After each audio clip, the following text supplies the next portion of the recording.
Good. Hey, everybody. We're live. I don't know if Jesse can see us. Hey, Jesse. He's certainly We're talking and he doesn't seem to be reacting. I don't think his audio's on. I'm pretty sure his audio's not on. But Greg, how are you? Did you have a good weekend? I did. I was on a bike all Sunday. Yeah, you hit the century mark this weekend, didn't you? I did. That tired me out. That's 5 hours. That's a long way, man. Yeah, it was also 90 plus degrees here, so that made it more. Yeah, I don't know if you noticed, but summer is not over yet. No, we have fake fall here. Fake fall. It's 91 here today. So yeah, it's gonna hit 100 here. Another reason not to live in Memphis. I'm making a list for that, but the barbecue is still good. I still got that going for me. There you go. All right. So first thing I want to talk about, of course, is DV. DV 2021, DV 2020. We had oral arguments on. Do you hear that noise? Is that Jesse? Jesse. I was testing my audio because every time I go on to something, it never works. I don't know. That's me. We were on for like 2 minutes while you were playing live. Anyway, so Jesse and I got to go to Washington, D.C. For oral argument on Friday. Jesse, I was saying the pizza was great afterwards. It was terrific pizza. I'm glad you turned me on to that place. I'll go there. I'm going to go back there the next time I'm up there. But Jesse did a tremendous job with our oral argument on the principal part of the Gomez and Go cases. So for those of you who don't know what happened, what this appeal was, this is a combined appeal of at least, like 10 cases, Jesse? I mean, there's a lot of cases. The principal appeal was Gomez, which included Acker for us, of which this is a DV 2020. So Gomez Acker was principal for us. There was another case attached to that from Curtis and Rafa. But the issues were the same as the Go DV 2021, which was Good Luck, which was also Filipovich, which was Nikola Glazer's case. And the other case I know nothing about. But the other lawyer that argued, I have no idea what that case is about, know nothing about it, got nothing. But there was a couple of principal issues that the government argued. Now, the government appealed the case, so they went first. We and Go also cross-appealed on the issue of reservation, the actual numbers. So the government went first, and the court gave her 30 minutes, Kara Alsterberg. She did a really good job. I mean, she's a good lawyer. Don't agree with what she said, and I think I don't think the judges agreed with what she said. But she did speak, Jess, I don't know if you're kidding. It was for 50 minutes. I mean, 52 minutes she got. Yeah. That's a lot of oral argument, man. Well, I think, but it seems like she didn't want to go that long. She was kind of pushed along as far as. You didn't see it. See, we're sitting right next to her. She's up right in front of us, and she's got her binder full of arguments. And she started reading, and then finally, Judge Srinivasan was like, "Wait, I got a question. Stop right there." It's all 212F entry stuff, and her and Castus and Srinivasan went back and forth for 48 minutes about, basically 212F and what that means. And government position is entry means visa issuance because it's in 212. That's their whole argument, which is a ludicrous argument. But it is what it is. Yeah. And I try to make that point in my last statement of how ludicrous the government's argument was. Jesse then got up. I love doing that. Jesse got up and he addressed 212F dead on. Judge Castus asked something really interesting that made the news, Jesse, was about in the last 100 years, has any judge done this or whatever? And of course, the answer to that is, well, what 100 years are you talking about? The INA has only been around since 1952, so really it's the last 70 years. But you didn't say that, so you didn't correct the judge's math. Clearly, he was going back to the Anti-Immigration Act of 1923 or 1922. But Judge Cassis was particularly interested in the idea of what the president's ultimate authority was here. What was your take from Judge Katsas? I think he's obviously the swing vote. So whatever he rules, whichever side he rules on, is going to be the way the cases shake out. But I think Katsas, he clerked for Clarence Thomas. I think you sent around his bio yesterday, right? So who is Clarence? Clarence Thomas is a Supreme Court justice who is a textualist, right? He says the words mean one thing and they only mean one thing and they only mean the thing they said when they said it. And unless it's against whatever his personal political beliefs. Yeah, exactly. Yeah. But I think Katsas is actually. I was struck by the fact that he was so well prepared, as was Srinivasan. Yes.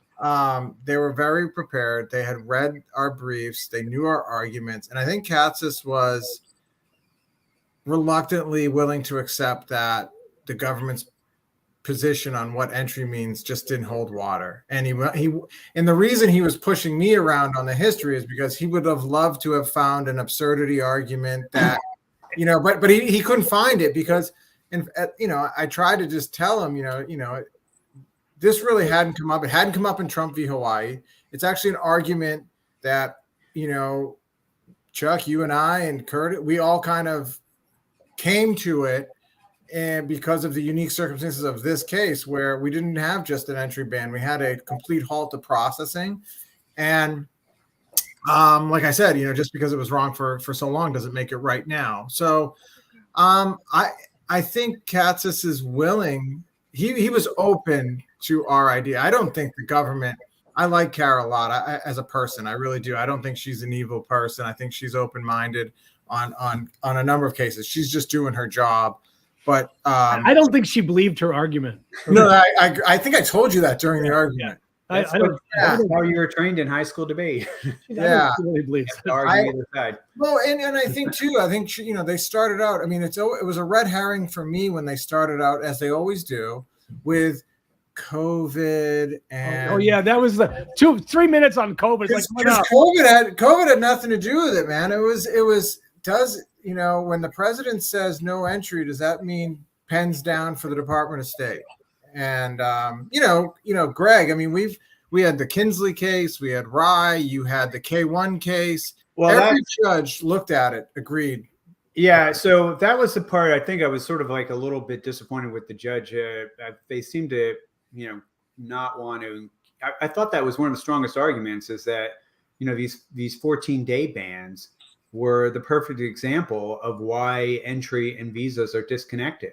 Yeah. On there, 212F was used in that case just to ensure that a person was not in a country in the last 14 days prior to entry. Yep. The visa, I mean, it's ideal to actually issue them a visa, then let the person have the option of going to another country for 14 days and then entering from there. There's no reason you have to. I mean, and that's a situation where it works perfectly well that you have an entry ban. And you have the visas being used because that entry ban was only for health reasons. It wasn't for something that was designed to keep the person out forever, just for 14 days once they've been in a certain place. So, yeah. Well, looking at Srinivasan, who was on his home video, his home monitor, but looking at Katsas, I think they understood that regional ban, because I brought that up twice. Right. No, I mean, I was happy that it was brought up. I just was like, the judge didn't seem to be taking it as strongly as I thought he should have. Jesse, I did also mention we were the lawyers in those cases. Yeah. Yeah, I think, I came away with, obviously I think Katsas would maybe be predisposed to giving the State Department a long leash to do what it wanted to do. And I think honestly, I think the Chief Judge Srinivasan is so brilliant, and he almost front ran Katsas's argument. He did.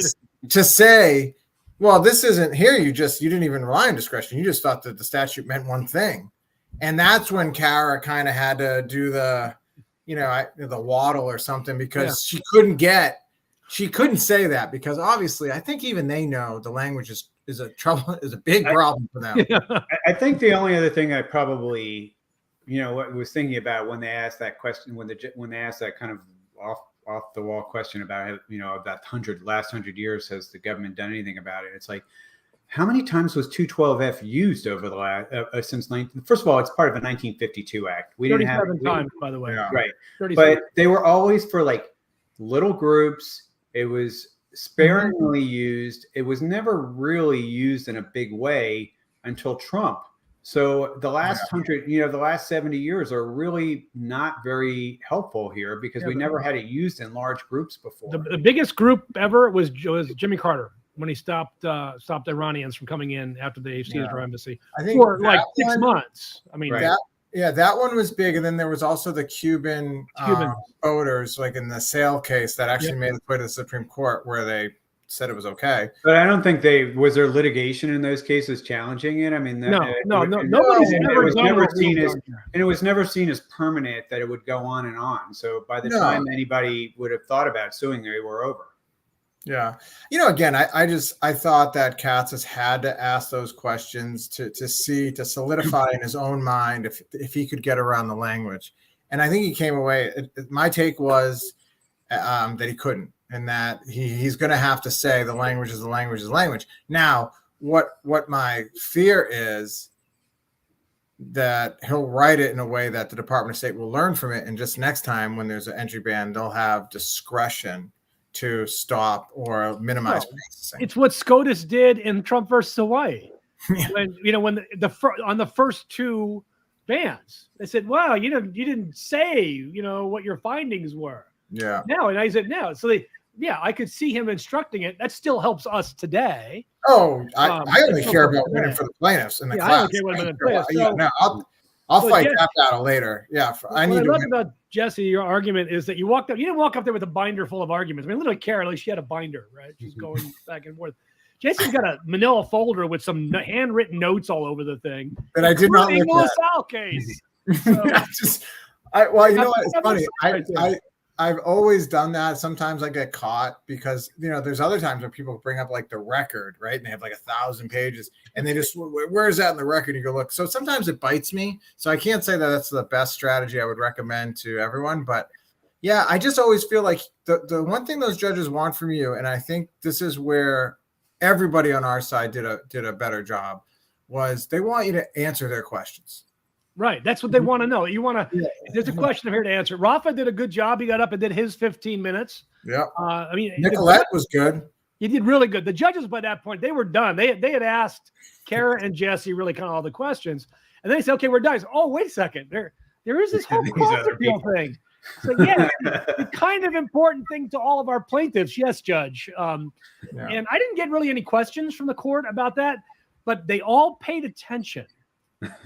And they even smiled a little bit a couple of times when I made the math joke. You didn't think I'd do the math joke. I did the math joke.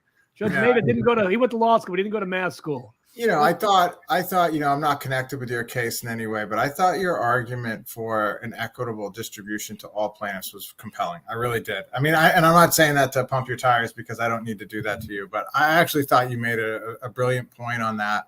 I will say I found it compelling. I'm a class rep, so I'm trying to win for 9,095. But I thought your arguments were great. I thought Nicolette Glazer's arguments were also fairly strong.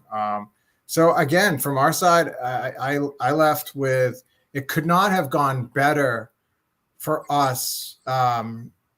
But that doesn't mean we win. It doesn't mean you win, right? It just means we executed that day. Like I thought everyone executed. No one stumbled. No one said something they regretted. I left feeling about as good as I thought I could. Now, one thing we didn't mention was the third judge, Judge Henderson. She did ask one question. That's all you need to know. I think it was one question. Yeah. And during the last two arguments from Nicolette and the other lawyer, she turned her chair sideways. Yeah. And appeared to be on her phone. Well, the only thing you need to know was that one question when she asked, couldn't they just apply again? I mean, okay. If you're getting that question on the DV lottery, can they just apply again? Okay, you know where she's voting, right? That's a no. Yeah, right. It's a no for DV because I don't think we're getting. She's a Bush appointee, if I'm not mistaken. Is that right? I think GW. I don't know. Again, I've seen enough courtrooms to know when a judge is not going to vote for you, and there's no way. I mean, unless she just is like a silent yes, just so she doesn't feel like writing a dissent. But she just seemed totally like, why are we even here? Like, this is crazy. She actually was appointed by George H.W. Bush She's been in 1990. She's been on the bench for 22 years. 32. 32 years. She wrote a pretty strong opinion in consular non-reviewability case last year. So I knew kind of where she was on the. So we're not getting here, but I like the argument. I like our chances. We'll see though. We will not get a decision. People are going to ask this question. We will not see a decision for months. Yep. I'm thinking January, maybe. Yeah, I think it's a 2023 thing for sure. Yeah. They're busy next year. So everybody just hold tight. Don't book any tickets. Don't plan anything. And also, if we win, it's probably still not the end of the story. Oh no, even when we win, the government has 60 days to appeal SCOTUS. Yeah. They may appeal to SCOTUS. I don't know why for the life of me SCOTUS would take this case. There's no split circuits on it. I mean, but I think it also is if they go in the way we think they'll go or should go, it is actually controlled, in my view, by Trump v. Hawaii.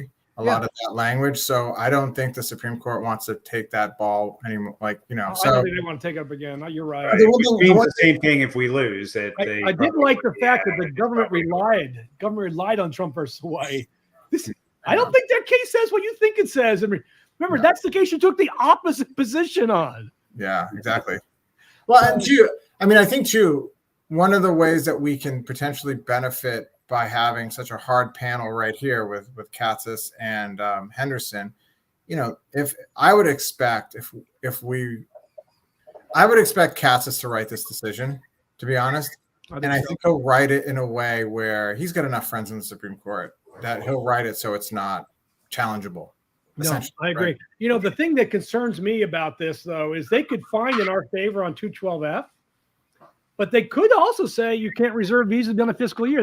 Katsas was really focused on that. I mean, I don't think he will, but he didn't like it. But in fact, I'll give a shout out to Jennifer Coberly, who's the new AILA Director of Litigation. She turned me on to those appropriation cases where the DC Circuit had reserved relief or eligibility past the deadline before, and I think Katsas knew he's stuck on that. He didn't like that. No, he doesn't like it. They're old. He's stuck on it though. Yeah, but I think the reservation thing. I mean, again, judges are not going to. I mean, I don't know.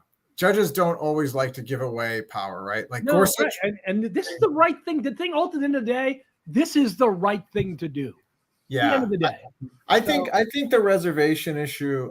That one, I'm less nervous about that one than I am on the 1182F. But I think we have. And I hope the judge gives us all 1,550 visas. It's stupid not to. Really, it's just stupid not to.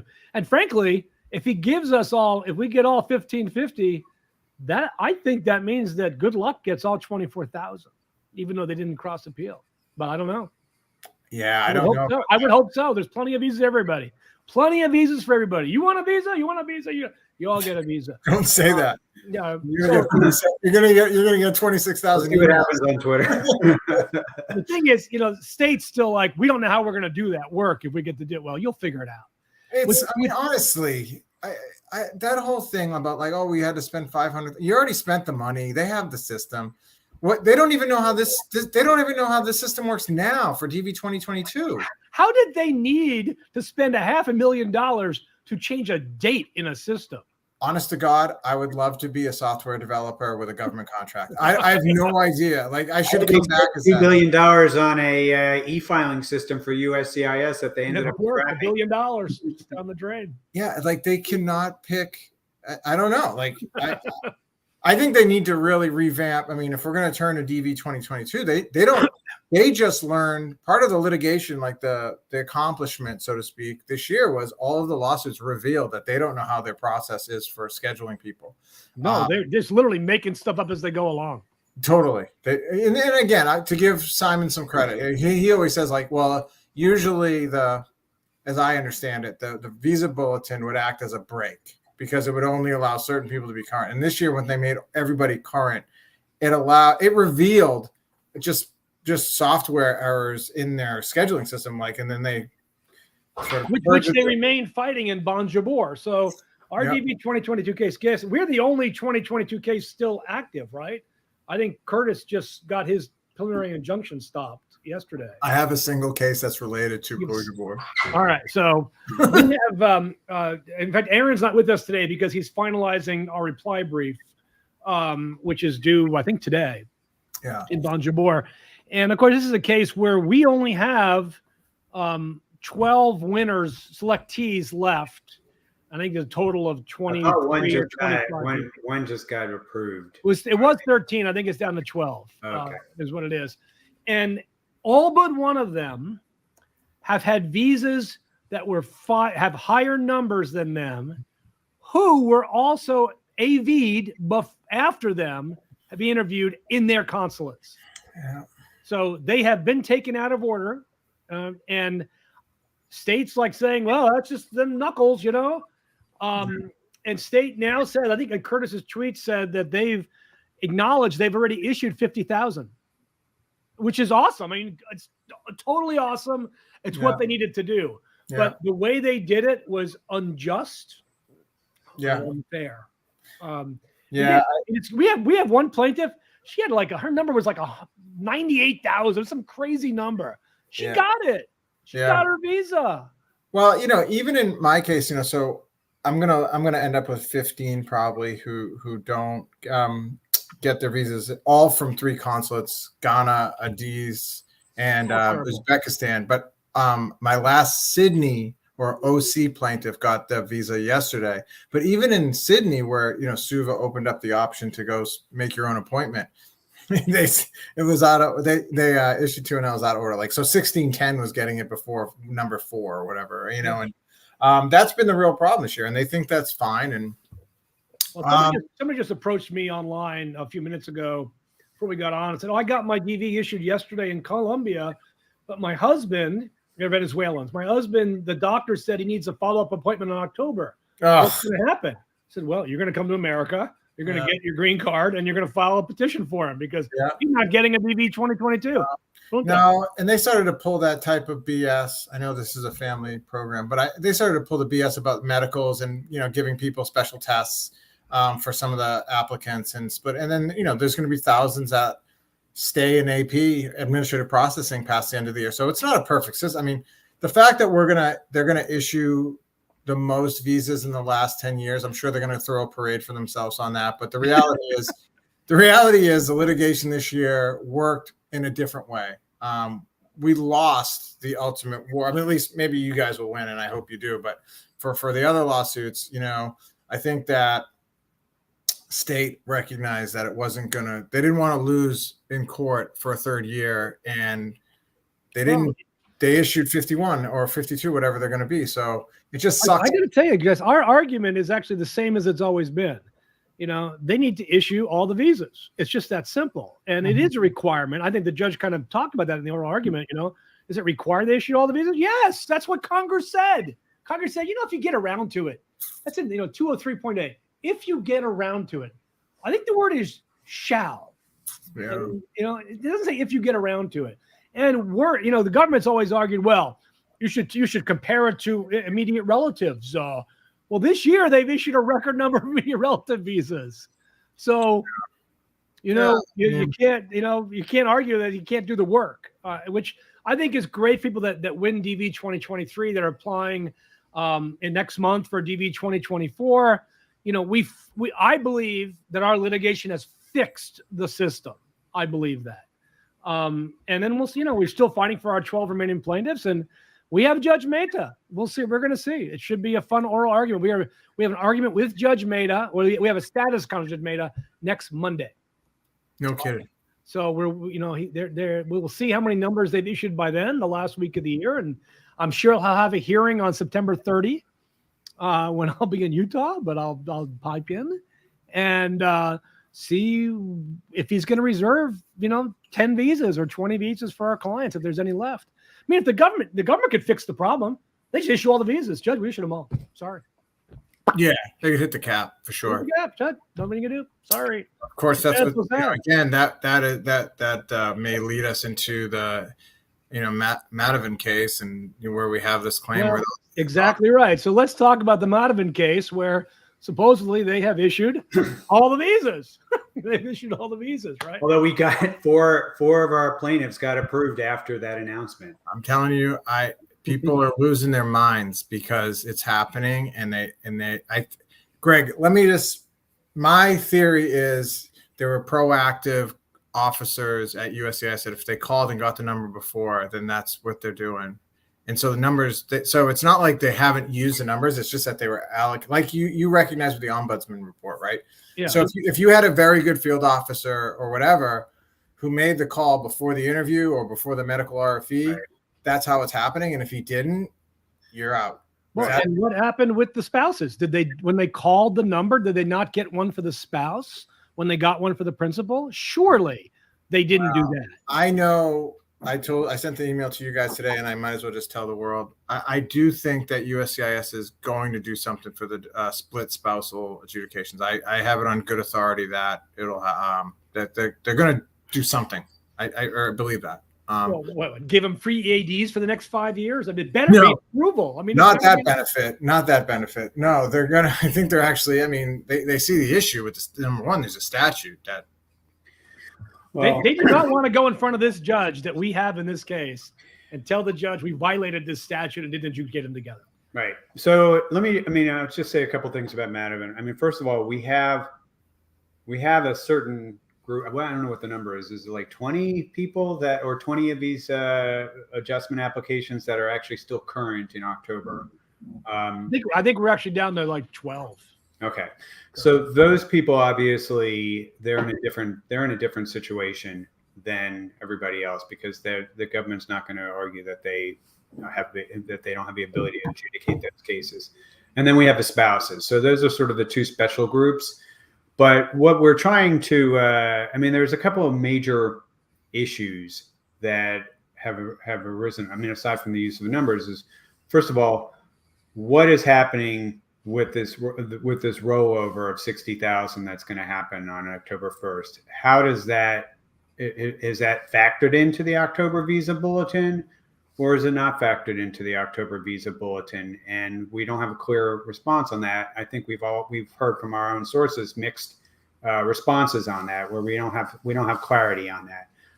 So it's going to be another 3 weeks or so before we really know whether the dates are going to shift again in the November visa bulletin or the December visa bulletin. Although they have said, at least U.S. attorneys that we've talked to said they have no indication that the November bulletin is going to move. Right. So we have that issue as far as determining our strategy. We also know that the government violated the act and violated their rules and procedures in the way they allocated the numbers from this year that were available, because they are supposed to issue based on priority date, and presumably they also factor the adjustment filing date and the priority date. And what they were doing, which has become pretty clear from our own case as well as everything else that we've been able to gather, is that they were trying. To their credit, they were they were trying to use up all the numbers. Because of this litigation, they didn't want to have to reserve visas. That's sort of like that would have been a disaster in some of their minds, because they can't think. I'm not sure why they think that's so horrible, but they do. And I think that was one. That was the driving force between the lawsuits as far as using up all the numbers. However, the way that they went about doing it, with scattering these cases to the wind and sending them all over the country to these local offices, is it was just get as many done as you can as quick, and they didn't put an order to how they were doing it. So the way to get the most cases approved, if you're a local office, is to not have to issue RFEs, and to not have and to have everything that you need to approve a case at the front end, and the application that's going to you. who are those people that are the easiest cases? They are. I gotta jump. I'm sorry. Okay. The people that are the easiest cases are the ones that have a medical exam that's unexpired, that's ready to go on day one, and that don't have to deal with a supplement J form or verifying employment. And those are people that have cases that are new. So people that file, so if you were hearing about people that filed in May and June, even July, that got their cases approved immediately, it's because the officers didn't have anything to ask for. They could approve those cases based on everything that they had. So that's what happened for a substantial chunk of people. Now, that's not everybody. We did have some of our 2020 folks approved, and we had some of our 2021 approved, but we also saw some of our latest filers who I was like thinking those were going to be the ones that were going to be dragged into the new year, and we were going to have to work on the suit for them. A lot of those people actually ended up getting approved because they were the easy cases. They were the low-hanging fruit. So our strategy at this point, Chuck, and maybe you can talk a little bit about that, is centered around what we can do about that, because it's, first of all, who we would sue, if USCIS or State Department on that particular issue, because State Department controls the visa numbers and they write the visa bulletin on there. So ultimately, it was their responsibility to decide the order that these visas are being allocated versus USCIS. And so, Chuck, maybe you can talk a little bit about sort of like where we're going, where we go from this point on the case. Well, I think what we're looking at doing, and we're going to have a separate call next week with our plaintiffs. There's not been a call this week with our plaintiffs, but next week with our plaintiffs. What we're probably going to do, and we've told everybody this, is get the ones approved that we can get approved for this year, the spouses and the people who's got perm priority dates. Make sure they're approved. We're likely going to dismiss the complaint in California. There's actually some good case law in Washington, D.C. No, Washington State. Washington State on Section 203E. This 203 is a section of the law that talks about allocation, and 203E is the one that dictates how this program basically is supposed to run. I'm just going to look at my other screen here so I can scroll down to it real quick. Unfortunately, my scrolling is not as accurate as it should be. And go after them on the issue. I know there's another lawsuit out there about retrogression. We're not going to comment on that. But we think that there is a viable suit. That suit's also against USCIS, isn't it? Yeah, and I don't think so. I mean, again, we think the suit should be against. You can always bring CIS in, but I think the primary defendant here has to be the Department of State because they're in charge of these visas. Mm-hmm. And what we're probably going to do is reach out to folks. We'll take, of course, all of our current plaintiffs will be able to join that suit at no additional cost. Obviously, we're going to get additional plaintiffs to join as well.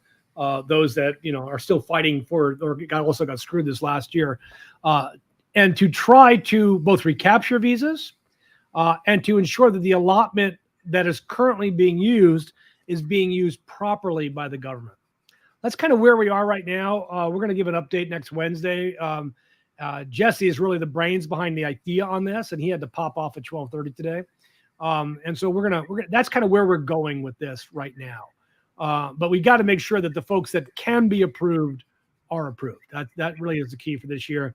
And conversation with the government, trying to basically get them to just get them done. Right? The government does not want this case to go forward because they still run the risk of losing. I mean, there's going to be discovery. There's going to be all kinds of stuff. They want to get rid of that. The only way for them to get rid of it is to approve everybody that can be approved and then move to dismiss. So that's kind of where we are with that. All right. So that's the modified case. I want to talk briefly about our Jane litigation, the EB-5 Jane litigation. I talked to government counsel on Monday. We are going to be agreeing to a schedule for motions for summary judgment after the government produces the documents that they have agreed to produce, which is much more than they've produced in prior cases, particularly because of the allegations that we made as they pertain to their misuse of the process, their misunderstanding of the process. The government gets 30 days to produce documents typically. We're just looking for the start date. That probably would be, my guess is Friday. We will then get 30 days to file a motion for summary judgment. We are cognizant of the holidays coming up. And neither I nor the government want to have a deadline that's around Thanksgiving or Christmas Day. That's not an appropriate use of our time. So we're expecting a decision later, early next year in this case, is our guess. But more importantly, I told the government to do everything they can to make this case go away and just approve all the 526s for our clients. That's really because they haven't approved any that we can tell. None have been approved. So we're on top of that. And we just sent an email out to our plaintiffs in regards to that as well. Greg, on the United for Ukraine case? Yes. The government pulled a fast one on us, and frankly, shame on them. I'm going to say something about it on social media. We kind of are going back and forth. Shame on them. Shame on USCIS. So it's not horrible, but it's not good on there. So we, in that case, we have been hoping to shame the government into just like do it. First of all, we think we have a really strong case. So we're not sure, why the government hasn't actually fixed this problem on their own. But they asked this week, or last week rather, last Friday, they filed a motion to get an extension on their deadline to respond on our latest motion for 3 weeks. And they used language in there that was, frankly, I found offensive. That said that this was not urgent. Not urgent. Nothing in this about urgent. Why do you have it too long? In the meantime, I mean, we have our plaintiffs as well as the broader group are. I mean, a lot of people are really on the financial edge right now. I got an email yesterday, Greg, from not our client, but a friend who does pro bono work, who got a United for Ukraine person here, says, "How fast will the EAD?" She didn't know about our litigation. How long will it take? She's about to get kicked out of her apartment, and we can't support that anymore because of this. It's like the people literally going to be homeless because they don't have employment incident status. And the judge. The judge ruled in their favor without even giving us a chance to respond. They filed this Friday evening. Right. Friday evening when Jesse and I we responded yesterday. Like we within a wrote business day, at 10 and the judge had already issued the order. Yeah, at 10 o'clock we were filing it at 10, and right when we were pushing the button, the judge ruled, gave them 21 days. Yeah, it's outrageous. It's shame on you, Urchadu. Shame on you.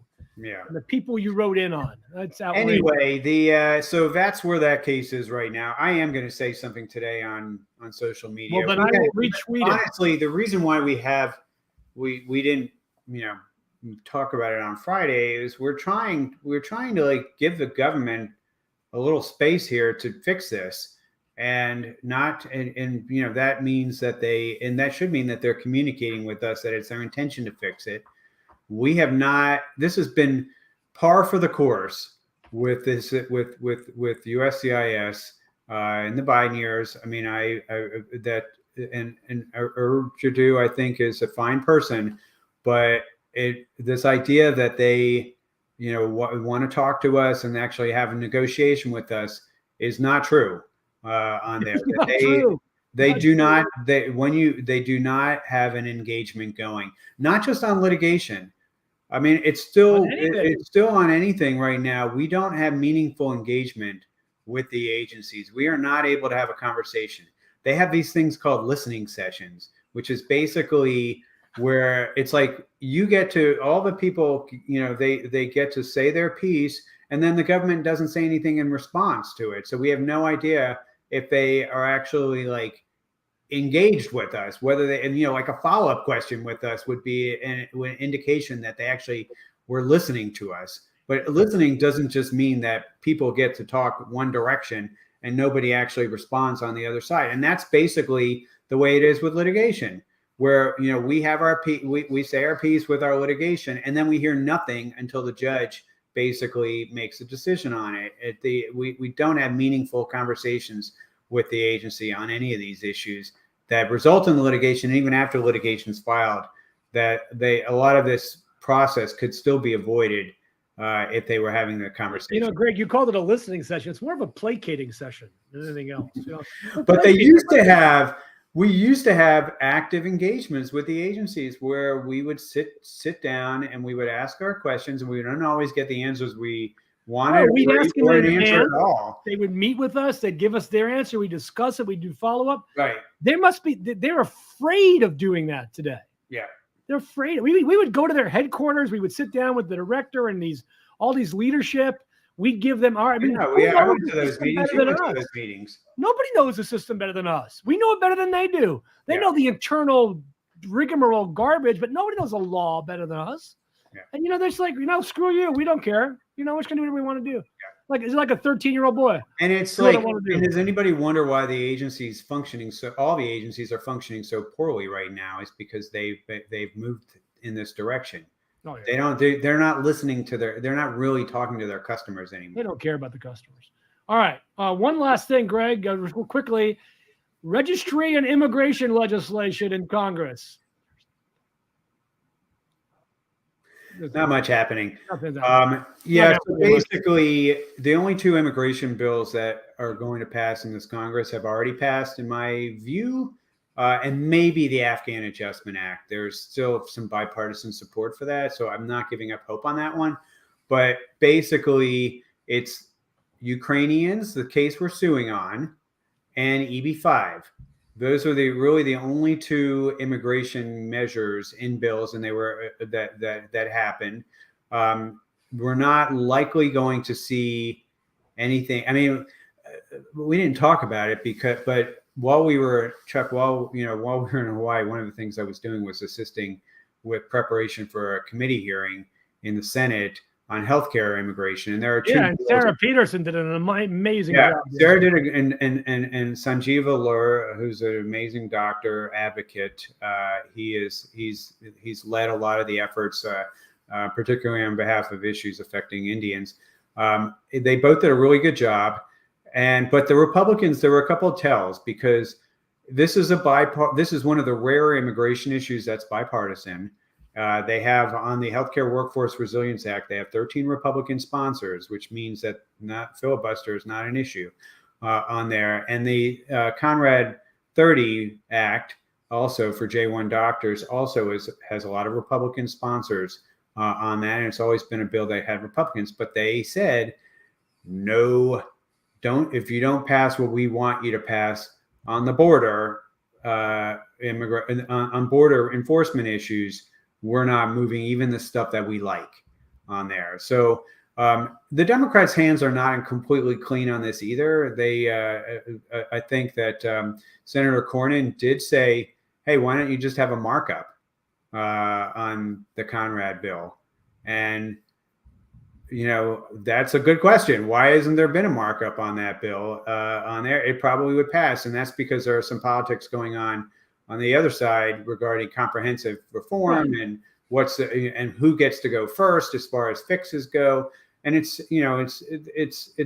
so the short answer is nothing's happening. Okay.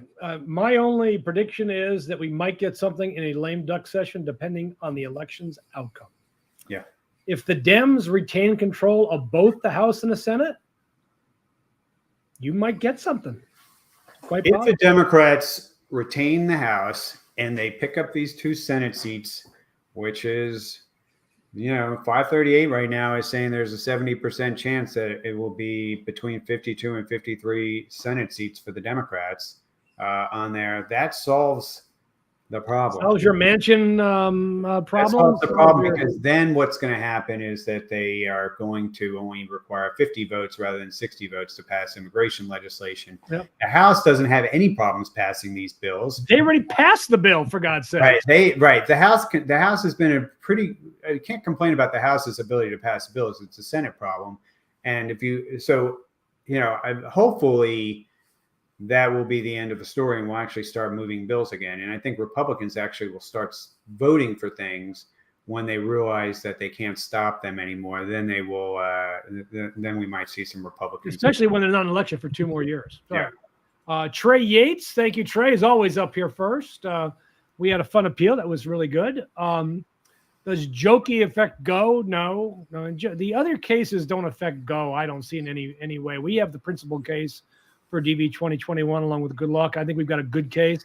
I think Judge Mehta made a great decision in our case. So I think we're good. Why is the main appeal on the government attorney? Well, the government attorney didn't speak. Jesse also spoke, and that was our decision about who we were going to speak on those issues. Okay. Do not write a letter to the judges. Don't do that. Okay. All right. Musab, hi everybody. Ahmed Farhat, I'll go. In case we won the appeal, who will decide the visa number, appeal court, or judge? The judge will have nothing to do with who gets what visas. And if we're stuck with 550, that's the state government's going to have to figure that out.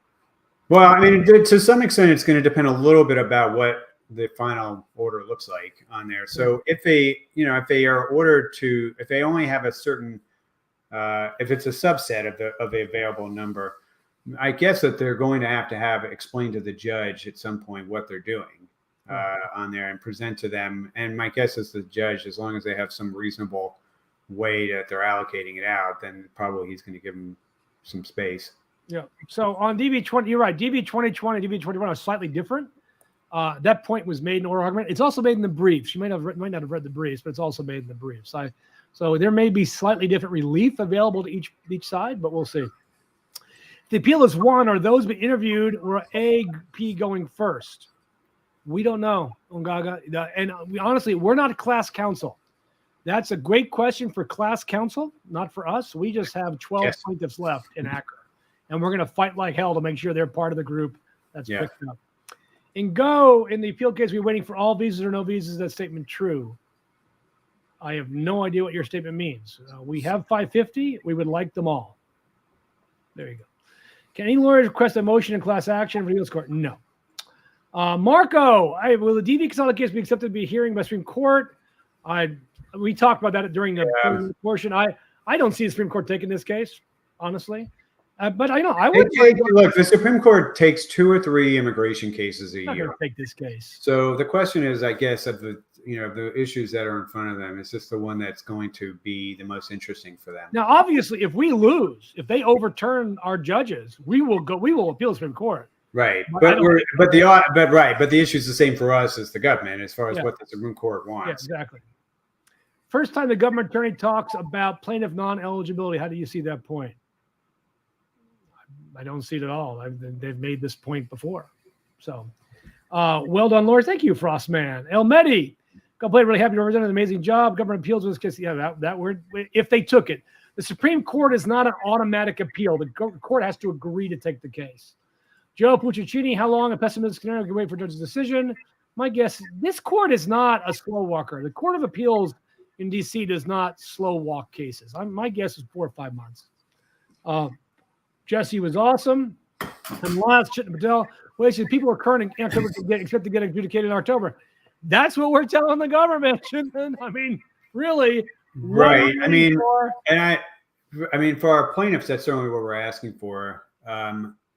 I think for people that are outside the case, they still have the same issue, which is the government going to do? They could just repeat what they did this year and basically, just work on the easy cases again. Now that it doesn't seem like they care about the order of cases, and it just seems to be sort of like getting these cases out of the, out of the service centers. I don't know whether people. The thing with EB5 though is these cases are supposed to be adjudicated. EB5. I'm sorry. I was talking about EB. I was talking about the EB2. I think it's EB5. I didn't read the question correctly. It says EB5, but maybe he thought. But he read it. I was reading it wrong. Sorry. All at the same place. I think the problem with the Immigrant Investor Center is they don't have enough bodies. I think that's their problem. They don't have enough bodies. Yeah, sorry about that. I just saw EB wastage. But if you are talking just EB wastage, yes, we anticipate they will be approved on October 1. We understand they should be adjudicating those cases and holding them to approval on October 1 is what we understand. We're working on that. In Russia, the court decision before the hearing. That's probably true in Russia. El Medi, what happens if the Supreme Court doesn't take the case? Then the final decision is the Court of Appeals. And Rahim M., who apparently is the head of MI6, just FYI. I mean, the question, we won the appeal, we're going to take the case. That would be a win. Then we win. Just like that, we win. Greg, it's been a great week. We got a hearing on Friday. I have a hearing on Friday with the judge in EB5. On Monday, we have a DV. EB5 on. I have a Jane hearing. I think I have a Jane hearing. And then I think on the 23rd, we have a hearing on. Oh, the EB wastage is on 23rd, right? I forget which one's on the 23rd. Manavan is on the 23rd. Manavan the 23rd, and then the 26th, we've got Meta. So there you go. We'll see you guys next week. Have a great week. Talk to you later. Bye-bye.